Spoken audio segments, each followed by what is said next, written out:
The Terrazzo? What Terrazzo does. Terrazzo is material that has been used for years. And when you're putting in, say, a school, they have to have about 3 inches of concrete and then the Terrazzo topping. What I did, I told them, no, I don't think we should do this thing here. I got involved with a material called, Epoxy? Epoxy? epoxy. Yes. Showed the association how to put in floors as thin as a half an inch, especially in schools and whatnot. And that went on from there for everything there, whatnot. And I did a lot of,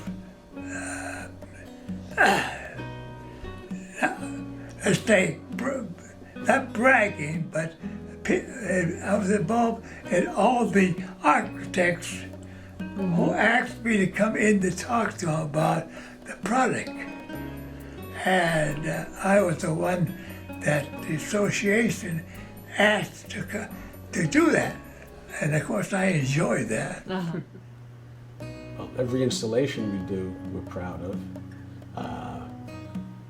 But big triumphs? No, like I said, in New York, we do these specialty jobs. Like, I forgot, we did there was Terrazzo and the Statue of Liberty. We did the Terrazzo there. So that's something to be proud of. Yes, I guess it is, but it becomes, I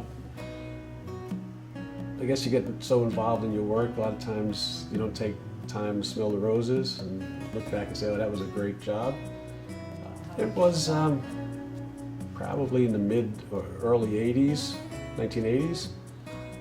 And just below the torch, they have it was a circular area there, like a rotunda, I would guess you would call it. And we just they wanted Terrazzo in there. It wasn't a tremendously big job, maybe a few thousand feet, but trying to get there was a little pain in the neck. We had to drive through New Jersey, go on a barge, load up on a barge, and then try to get it over to the statue. So there was a lot of coordination going on there, and then hoisting equipment up into the tower. No, I think, if I remember, they may have had brass strips in there, and very plain Jane white looking floor. Have you been back to see it? No.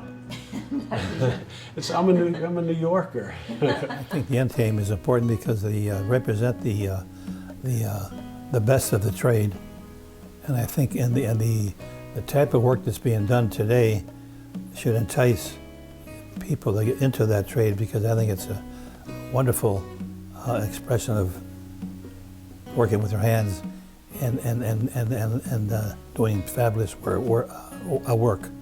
Yeah, it's a fabulous place for people to network and exchange ideas, come out of there and help each other, which has been the experience of many people in the NTMA. So I think the future of it is very bright, especially with the type of work that's being done today. Ought to entice people to get into that. Oh, my father told me a story of one time about, there's, basically, the old cement terrazzo was bulwark. And he went and checked a job, and there were 2 really large Italian gentlemen who were having a contest to see how much of them could walk up this ramp with how many bags of cement on their back. I think he got there and they were up to 5. And so you're talking over 500 pounds of cement on their back. And he put a stop to that. But, they were,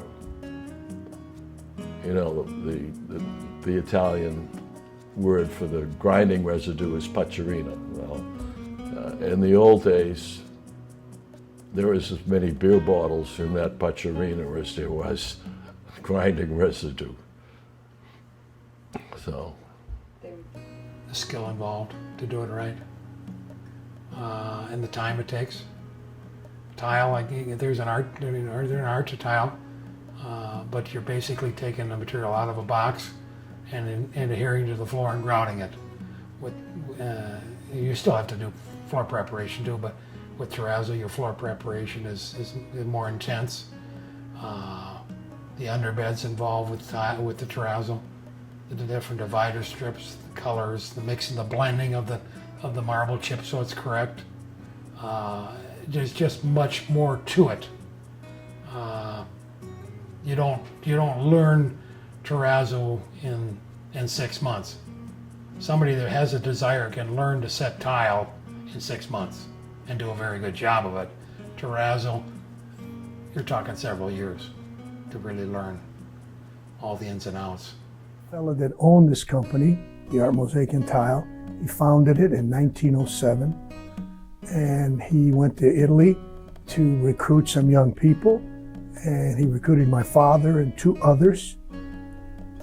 He brought them over on a boat, the bottom of the boat, 3 weeks, getting sick. They came to Ellis Island, could not speak a word of English, none of them. They came to New York. They had a sign around their necks that said, "Please help me get to Toledo." And if I can digress, being not able to speak, it's in New York where they weren't exactly so nice always. He saw a spit going around with hot dogs, hungry as hell because they hardly had eaten. And he pointed. So I put a hot dog in a bun, and the guy obviously said mustard relish and pickles. The old man didn't know what he was talking about, and so he loaded it up. He looked at it, took it in the bathroom, put hot water, and took it off. That was his first meal in this country. And some fella that sign was written in Italian and in English, and some guy took pity on him, took him to the bus station. They had to have a little money to come over, obviously. Made sure they bought a ticket, put him on a bus for Toledo, Ohio. That's where the main office was. Told the bus driver, these guys can't speak a word of English. They have to transfer in Erie, Pennsylvania. Could you make sure they get on the bus that says Erie, Pennsylvania? And that's how they got to Toledo. And my father worked for him all his life until he died, and we ended up buying this particular branch here. That's how we got started. When I was in high school and in college, on the breaks from school, I would work out on job sites, and I learned from mechanics that we had on how to install terrazzo, how to finish terrazzo, how to grind it. But I really wasn't very good. And my grandfather would tell me that it didn't matter if I became an artisan, which he was, a total artisan at terrazzo. He said it didn't matter. All I had to do was understand how the terrazzo was installed and understand how much work that a person had to put into putting in a square foot of terrazzo. And that was a great education for me. And then when I graduated from college, I went to work in the office, and that happened to be exactly when my grandfather passed away, and my dad was retired, and I ended up with the company. And I loved it, and I bought it from our family, and that's when I changed the name to Corradini Corporation, and it's just been fantastic.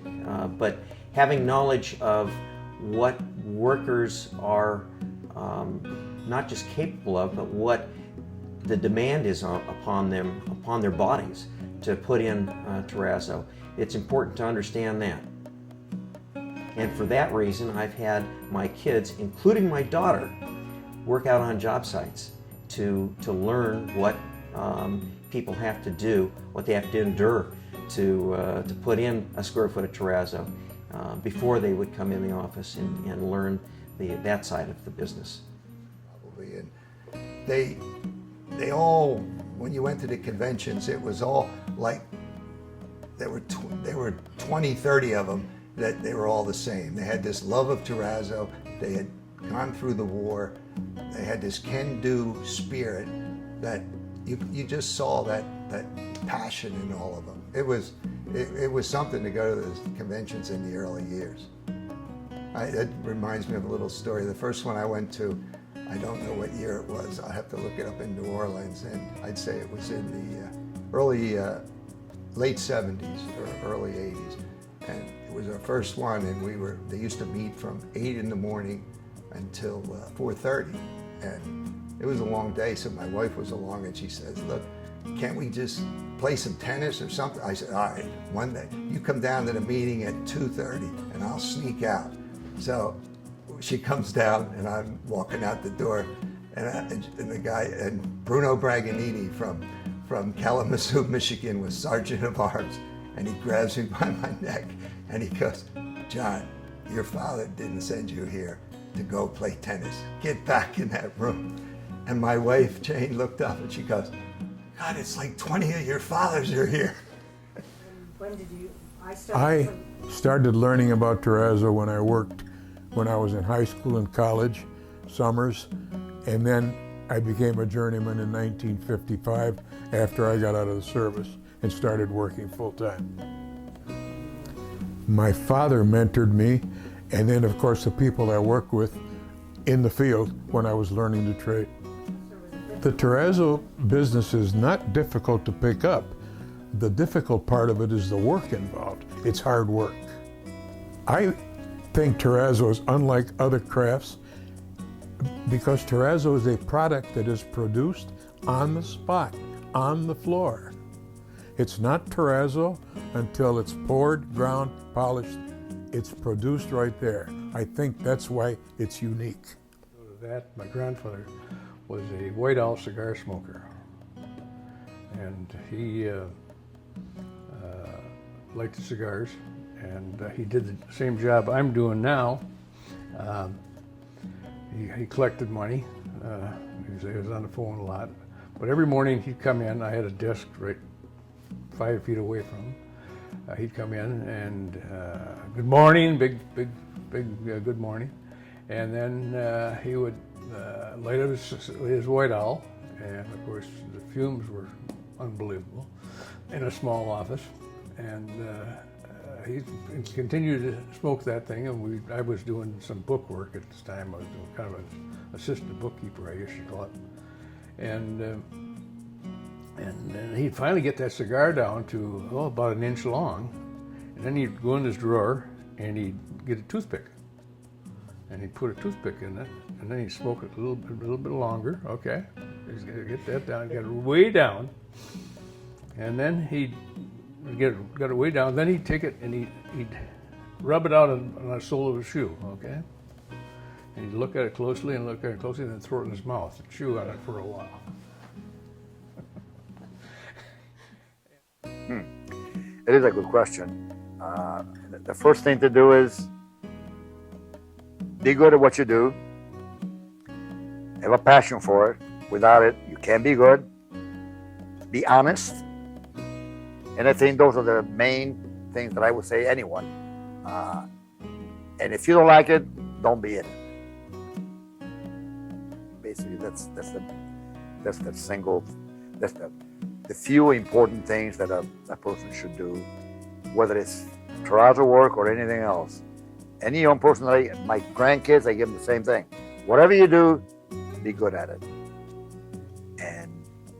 And have a passion for it. If you don't, you can never be good.